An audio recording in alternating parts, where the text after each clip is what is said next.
There are moments when our soul whispers truths we do not wish to hear. We tell ourselves to endure, to be patient, to stay not because it feels right, but because leaving feels like loss. Yet life has a language of its own, and it speaks to us through subtle signals and undeniable signs. These signs are not punishments. They are invitations to step out of what diminishes us and into what nurtures us. To ignore them is to turn away from our own growth. To heed them is to honor our deepest self. If you find yourself questioning whether to remain in someone's presence or to walk away, life will guide you. It does not speak in coincidence. It speaks in patterns, in feelings, and in truths that repeat themselves until they can no longer be denied. Here are 5 signs life gives when it's time to go. There is a fatigue that sleep cannot cure, a heaviness that no amount of rest can dissolve. It seeps into your bones, not from the labor of your hands or the honest wear of a long day, but from the silent erosion of your inner vitality. When the human spirit is in the company of those who nourish it, tiredness is never empty. You may sit together after hours of work, or after a conversation that stretched into the night, and though your body asks for rest, your heart feels more alive than before. This is the natural rhythm of human connection, an exchange that replenishes as it takes, a dance between giving and receiving that leaves both stronger than they began. But when every encounter feels like an unending withdrawal from a bank that is never refilled, you are not in the presence of life-giving connection. You are in the presence of a slow drain. We often mistake this depletion for our own weakness. We tell ourselves we must be more patient, more understanding, more willing to carry the load for the sake of loyalty or love. We convince ourselves that the fatigue is temporary, that the discomfort is simply a phase, that we owe it to the other person to remain available. But the body does not lie. While the mind can rationalize almost anything to protect the heart from painful truths, the body keeps an unflinching record. The heaviness in your chest before meeting them, the fog in your mind after they leave, the subtle desire to avoid their call, these are messages, not accidents. They are the language of your soul, quietly warning that something within this connection is consuming more than it gives. I once heard the story of a woman who cherished her friend with great affection. For years they spoke almost daily, shared intimate details of their lives, and leaned on one another through hardship. Yet as time passed, she noticed that every conversation ended the same way, with a hollow feeling, an echoing doubt about her own worth, and a strange emptiness that followed her for hours afterward. At first she blamed herself. Perhaps she was too sensitive. Perhaps she was not being supportive enough. Perhaps true friendship simply required such self-sacrifice. But slowly, through quiet reflection, she began to notice the pattern. Her friend's words often carried subtle criticism disguised as concern. Compliments were followed by comparisons. Joys she shared were met with cautionary tales that dulled her excitement. It was as if her light was gently dimmed each time they spoke. Over months, this woman began to realize that what she felt was not an isolated discomfort, it was a chronic depletion. Her energy was not being renewed by the connection, but steadily drained. The soul, in its wisdom, had been sending signals all along, but she had learned to silence them in the name of loyalty, and so her body had begun to speak louder through tension, fatigue, and that indescribable weight in the spirit. When joy consistently leaves the room the moment someone enters, it is not simply a matter of mood. It is a reflection of the energetic truth between you and them. Human beings communicate not only through words, but through presence. We absorb one another's emotional states. We either grow or shrink in each other's company. The right people help you return to yourself. the wrong ones cause you to abandon yourself. The tragedy is that many endure such depletion for years because it unfolds quietly. There are no explosive arguments, no obvious betrayals, only the gradual erosion of vitality. It is like a plant that receives less and less sunlight each day. It does not die in an instant, but it stops blooming, it grows brittle, it loses its natural colors. And so it is with the spirit in a draining connection. The symptoms are subtle: the loss of enthusiasm for things you once loved, the growing reluctance to share your inner world, the unshakable tiredness that lingers long after you have left their presence. If we were taught to trust our inner barometer as much as we trust social obligations, we would recognize that depletion is not a normal state, it is a signal.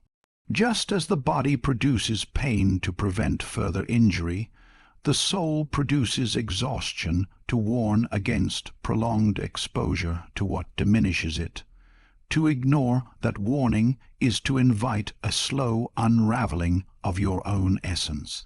The difficult truth is that not every relationship can or should be repaired. Some are built on dynamics that cannot sustain mutual growth. When one person unconsciously feeds on the energy of another, without awareness or willingness to change, the imbalance becomes the foundation. You may pour your strength into helping them, hoping that your sacrifice will someday return to you, but such an arrangement rarely transforms into something life-giving. Instead, it teaches you to accept depletion as love, a lesson that corrodes self-respect over time. There is a profound courage in acknowledging that you cannot stay where your spirit is not fed. It is not cruelty to walk away from someone who exhausts you. It is self-preservation. And in truth, it is an act of love for both of you. For as long as you remain in a dynamic that requires one to give and the other to take, neither of you will grow into the fullness of your potential. The one who takes will never learn to sustain themselves. The one who gives will never learn to receive. It is easy to feel guilt in such moments, especially if the person is not overtly unkind or abusive. But life does not measure the necessity of leaving by how obviously wrong the other person is. It measures it by the truth of what the connection does to your spirit. And if the truth is that you are consistently left emptied, then the path forward, though painful, is clear. Leaving does not mean erasing the good memories or denying the affection that once existed. It means recognizing that love alone is not enough to justify the erosion of your own vitality. To honor yourself is to honor the very life that allows you to love at all. Without energy, love becomes obligation. Without renewal, generosity becomes depletion. Without joy, connection becomes a chain. And so, when life shows you that your energy is being drained, not renewed, it is not condemning you to loneliness. It is guiding you toward a space where your presence will be met with reciprocity. It is pointing you toward relationships that leave you fuller than you arrived, where tiredness comes only after shared creation and never after the quiet theft of your light. This is not selfishness, it is the most natural law of the soul, to grow toward what gives life and to step away from what takes it. There is a quiet violence that takes place when respect begins to erode. It is not marked by shouts or slammed doors, but by the slow dismantling of your own self-regard. At first, you may not notice it. You may excuse it as a bad mood, a misunderstanding, a careless choice of words. After all, everyone is human. Everyone has moments when they are less than gracious. But when these moments become the pattern rather than the exception, when your dignity becomes the repeated casualty of another person's presence, something far deeper is at play. We often believe that respect is a natural byproduct of love or friendship, but this is not always true. Affection can exist without respect, just as admiration can exist without kindness. The absence of respect is not always announced with obvious cruelty. Sometimes it is delivered in a joke that cuts too deep, in a sigh that tells you your feelings are a burden, in an interruption that says your voice does not matter. These small acts may seem harmless in isolation, but repeated over time, they chip away at your sense of worth. Like water against stone, they reshape you not into something stronger, but into something diminished. Imagine a young man full of ideas and visions for his life. He shares them openly with the one he loves, hoping for encouragement or even healthy challenge. Instead, he is met with rolled eyes, smirks, or sarcastic remarks. Perhaps she calls it teasing, perhaps she tells him she is only being realistic, but the effect is the same. He begins to doubt the validity of his own dreams. Over weeks and months, he speaks less, not because he has less to say, but because the act of sharing now feels unsafe. Eventually, the dreams that once burned brightly are tucked away in the shadows, hidden not just from her, but even from himself. The danger of such erosion is that it does not only silence your words, it begins to reshape your entire sense of self. You start to preemptively filter what you share, dressing your thoughts in a form that will seem more acceptable. You avoid expressing joy in your achievements because you have learned they will be met with indifference or condescension. Slowly, you begin to live not as the full version of yourself, but as a curated fragment, one designed to avoid ridicule or dismissal. And when you live as a fragment for long enough, you forget the wholeness that was once yours. In such moments, it is common to ask whether you are overreacting. You may wonder if you are too sensitive, too fragile, too demanding. But the truth is that respect is not a luxury in human connection. It is the very ground on which trust stands. Without it, there can be no safety for the soul. Disagreements are not the enemy. The real enemy is the erosion of dignity in the midst of those disagreements. Two people can clash in opinion and yet still hold space for one another's humanity. But when clashes are resolved by belittling, mocking, or silencing, the relationship shifts from being a place of mutual growth to a place of quiet diminishment. What makes this erosion so dangerous is that it often masquerades as normalcy. If you grow accustomed to subtle disrespect, you begin to calibrate your expectations downward. You stop expecting to be heard. You stop expecting your feelings to be considered. You stop expecting your dreams to be taken seriously.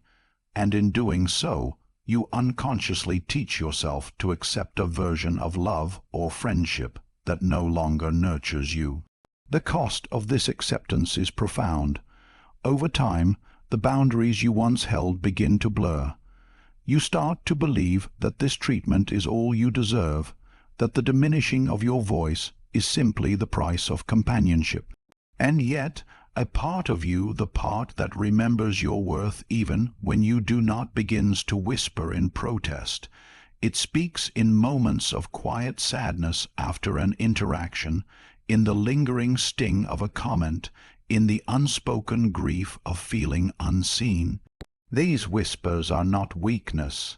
They are your soul's resistance to being reshaped into something smaller than you were meant to be. We teach people how to treat us, yes, but there are those who refuse the lesson because to learn it would require them to change. And change demands effort, self-awareness, and humility. When someone consistently refuses to honor your worth, even after you have expressed your needs, they are making a choice. They are choosing the comfort of their own patterns over the health of the connection. Recognizing this is not easy, especially if you have a deep emotional investment in the person.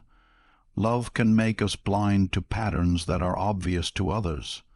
Affection can bind us to a hope that they will someday see us clearly and treat us accordingly. But there comes a point when the cost of waiting outweighs the hope. There comes a point when you must acknowledge that the relationship is asking for too high a price, the slow forfeiture of your self-worth. When you find yourself hiding your true thoughts, censoring your emotions, or diminishing your dreams just to keep the peace, you are no longer living in authenticity. And without authenticity, the soul withers. It may still function, still go about daily life, but it does so in a muted, colorless way. This is the silent tragedy of enduring disrespect. You remain alive, but you stop truly living. To step away from such a dynamic is not an act of vengeance or cruelty. It is an act of remembering who you were before your spirit began to shrink, remembering the sound of your own unfiltered voice, remembering that the right relationships do not require you to dim your light. They marvel at its glow and draw closer to it. Life, in its wisdom, will often give you small moments of clarity to see the truth. You may notice how your body relaxes in the presence of someone who respects you. You may notice how easily your words flow with those who genuinely listen. You may remember the joy of sharing a dream without fear of ridicule. These glimpses are not illusions, they are reminders of what is possible, and once you have tasted that possibility, the hollowness of disrespect becomes undeniable. When respect is replaced by the erosion of self-worth, the cost is not measured in single moments of pain, but in the accumulation of all the moments when you were made to feel smaller than you are. That cost is far too great to pay indefinitely. Your presence should never feel like a place where you must hide the truest parts of yourself.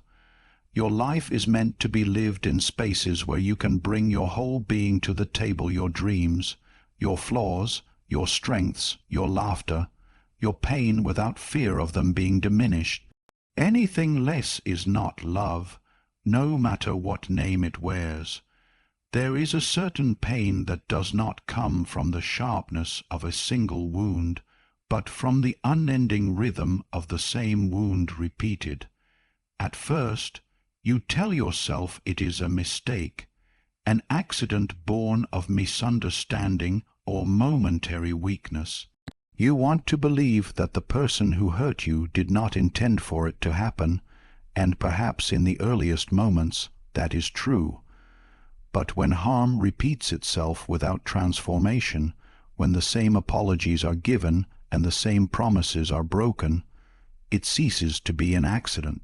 It becomes a pattern, and patterns, unlike mistakes, are not solved by time alone, they are solved only by conscious choice.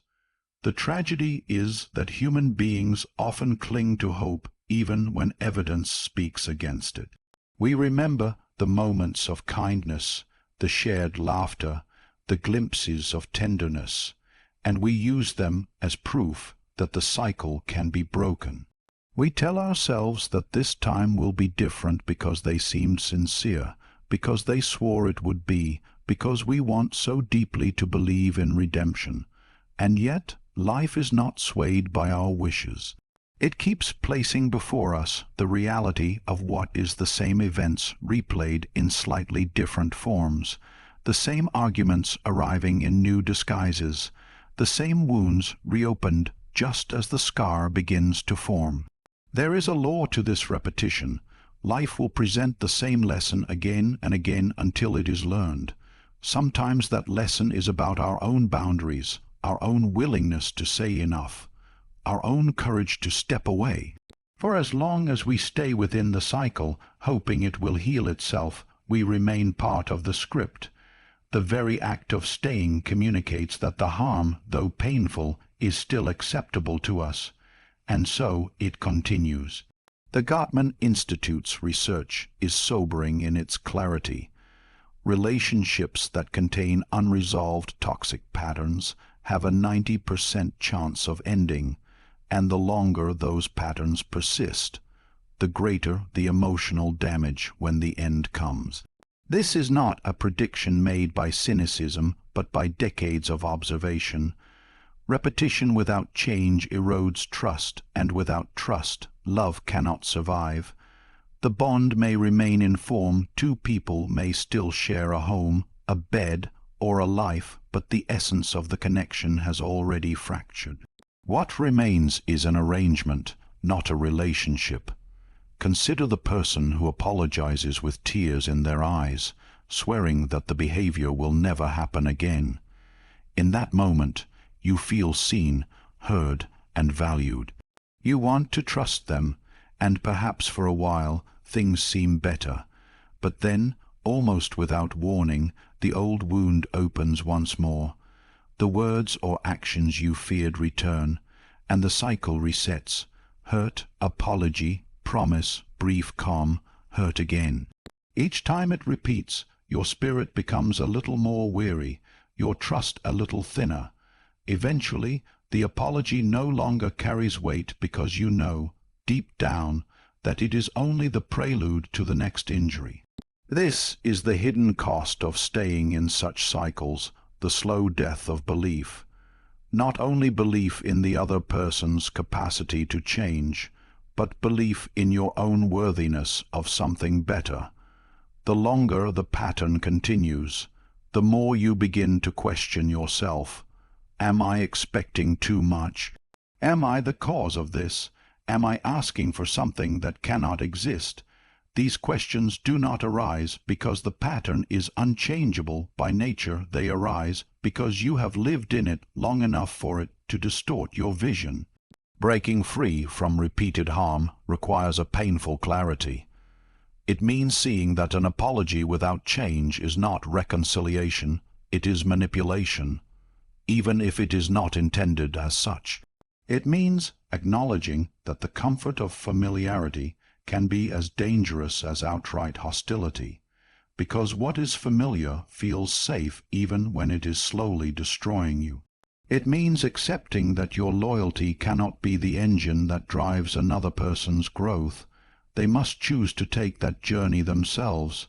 The human heart has a deep capacity for forgiveness, and forgiveness is a beautiful thing when it frees both people to grow. But forgiveness without boundaries becomes permission, and permission given to harm will almost always result in harm repeated. This is not because people are incapable of change, but because change demands more than words. It demands a transformation in how they see themselves, you, and the relationship. Without that, the cycle remains intact. Life does not repeat these patterns to punish you, it repeats them to awaken you. Each recurrence is an invitation to step outside the loop, to reclaim the part of you that has been trapped in the hope that things will be different without action. The repetition is the message, the pain is the proof. The fact that you can predict the next wound before it arrives is the clearest sign that nothing new is being created here. It takes courage to admit that the story will not change unless you leave it. It means grieving not only the person you wish they could be, but also the future you imagined together. And yet, in that grief lies freedom, to step into a life where love is not measured by how much hurt you can endure, but by how deeply you are nourished. Freedom to discover relationships where apologies are rare because respect is consistent. Freedom to live without bracing for the next blow. In the end, the decision to step out of the cycle is a declaration to life itself. I have learned the lesson. I have seen the pattern for what it is. I choose not to play my part in it any longer. And when you make that choice, life responds. The same pattern will no longer be handed to you in the same form, because you have shown you no longer require that lesson. What waits for you beyond the cycle is not guaranteed to be easy, but it will be new, and new is where growth begins. When harm repeats without change, it is not simply the other person's unwillingness that binds you. It is your own hope that keeps you tethered. Hope is a noble thing, but in the wrong soil, it becomes a chain. There comes a time when hope must be redirected away from the fantasy of who someone could be. and toward the reality of who you can become when you are no longer bound to their patterns. And that, perhaps, is the truest form of love you can offer yourself. There is a quiet suffocation that occurs when your growth is being stifled. It is not always loud or dramatic. More often, it happens in small ways: a withheld encouragement, a mocking tone, a subtle dismissal of your enthusiasm. The right connections do not merely tolerate your evolution, they rejoice in it. They see your unfolding not as a threat to their own identity, but as a natural and beautiful part of your journey. They understand that as you grow, you bring more of yourself into the relationship, and that this expansion benefits you both. But when you find yourself shrinking to preserve the comfort of another, when you must dim your light so it will not cast shadows on their insecurities, you are no longer living in connection, you are living in constraint. Growth, by its nature, demands movement, change, and often discomfort. It asks you to step beyond what you know, to risk failure in pursuit of a deeper truth about who you are. The people who truly belong in your life will not hold you back from this. They will stand beside you in the uncertainty, encouraging you to take the leap, even when they cannot see the outcome.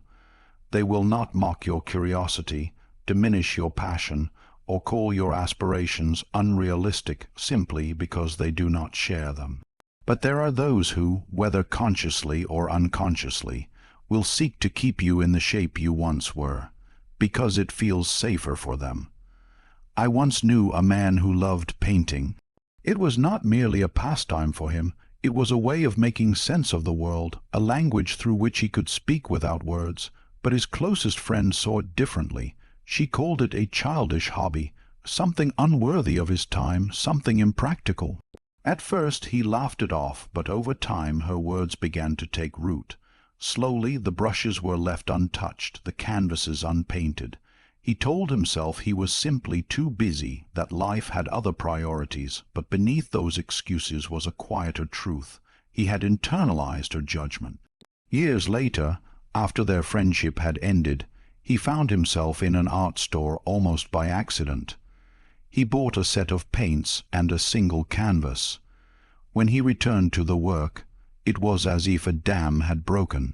Hours passed unnoticed as he let colors spill across the surface, and when he stepped back, he realized that what he had lost was not just the years without art, but the years without himself. For all that time, a part of his soul had been locked away because he had allowed someone else's perception to dictate the boundaries of his expression. This is what happens when your growth is stifled. The loss is not only of opportunity or achievement, it is the loss of the self you might have become. Every time you swallow your words instead of speaking them, every time you set aside a dream because it makes someone else uncomfortable, every time you deny yourself the chance to try because you fear their disapproval, you are reinforcing a smaller version of yourself. And the more you live in that version, the more natural it begins to feel, until one day you forget that you were ever larger. It is important to recognize that not all cages are made of hostility. Some are built out of affection, routine, or shared history. Sometimes the person who limits you does not mean harm. They simply fear what your growth might mean for the relationship. If you change too much, will you still need them? Will you still love them?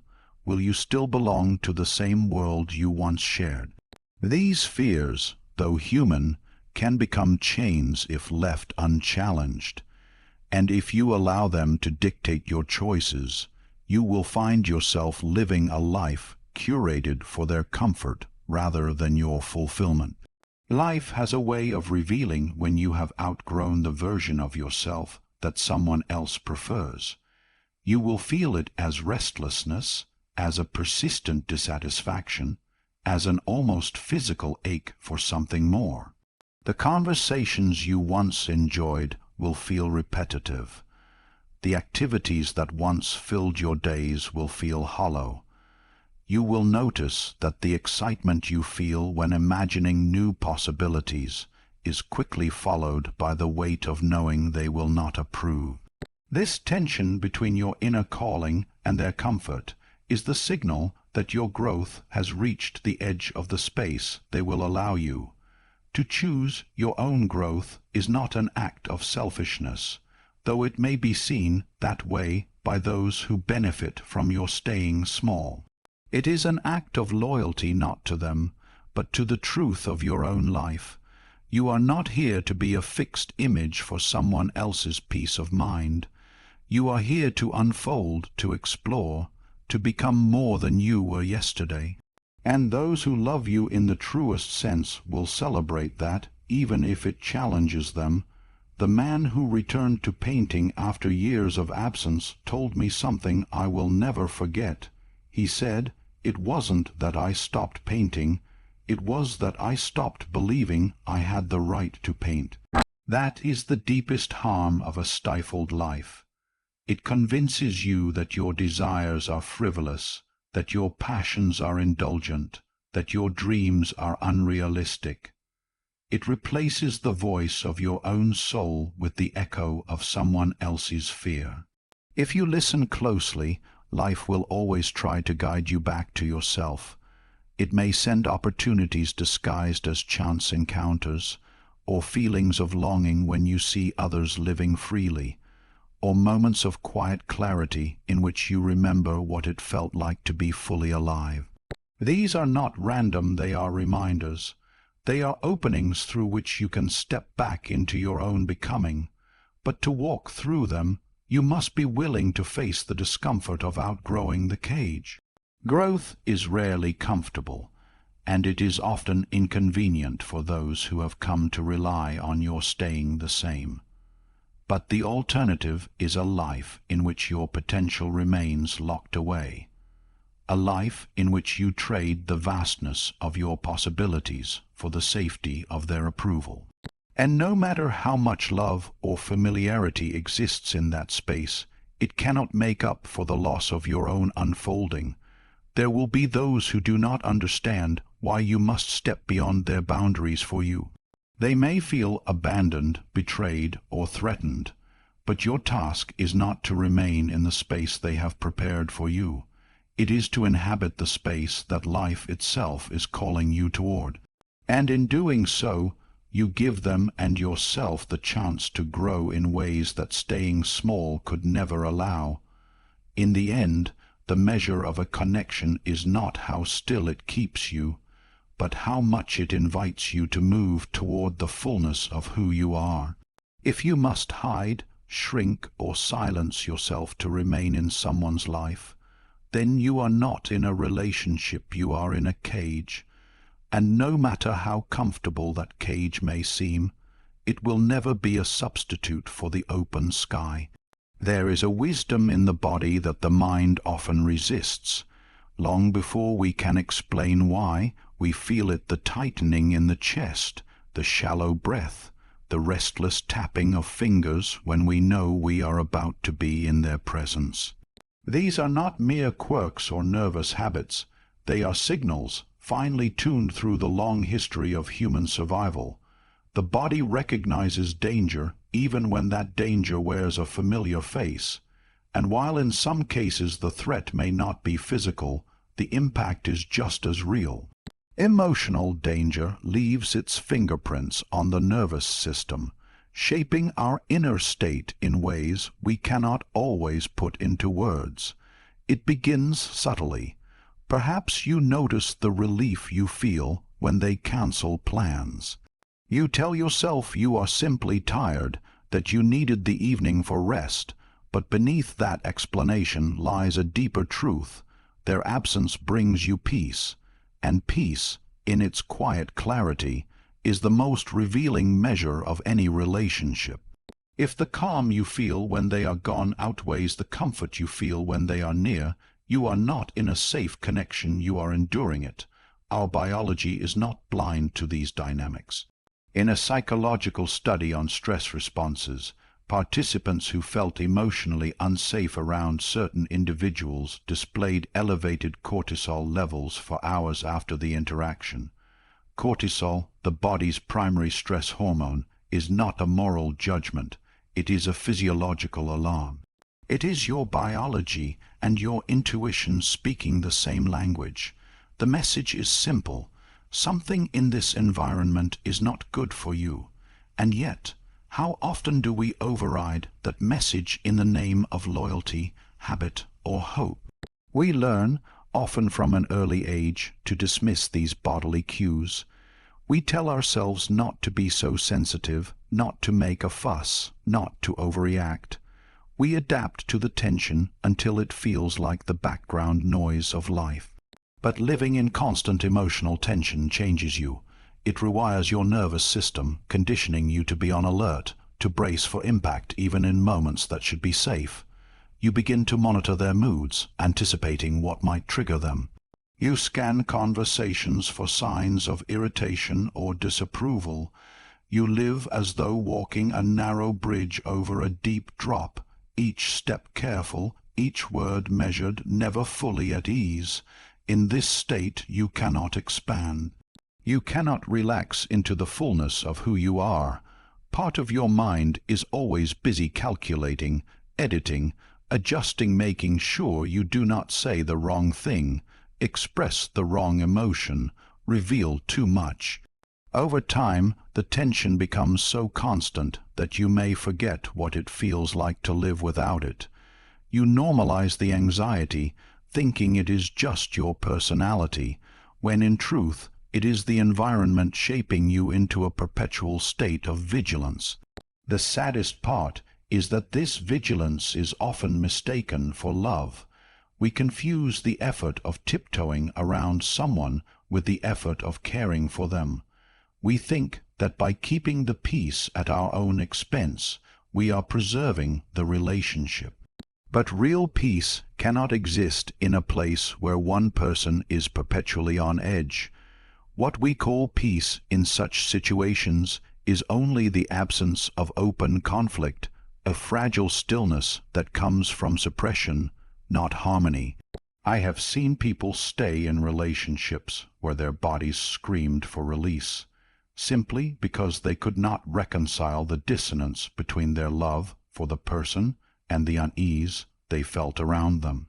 They believed that because there was affection, because there were good memories, because there were moments of connection, the constant undercurrent of tension must be their own fault. They tried to meditate more, to communicate better, to manage their reactions, thinking that if they could change themselves enough, the relationship would finally feel safe. But safety cannot be built by one person alone. It must be mutual, intentional, and consistent. When you live in constant emotional tension, you are essentially living in a prolonged state of survival. Your body cannot distinguish between the threat of a predator in the wild and the emotional threat of being judged, criticized, or dismissed by someone important to you.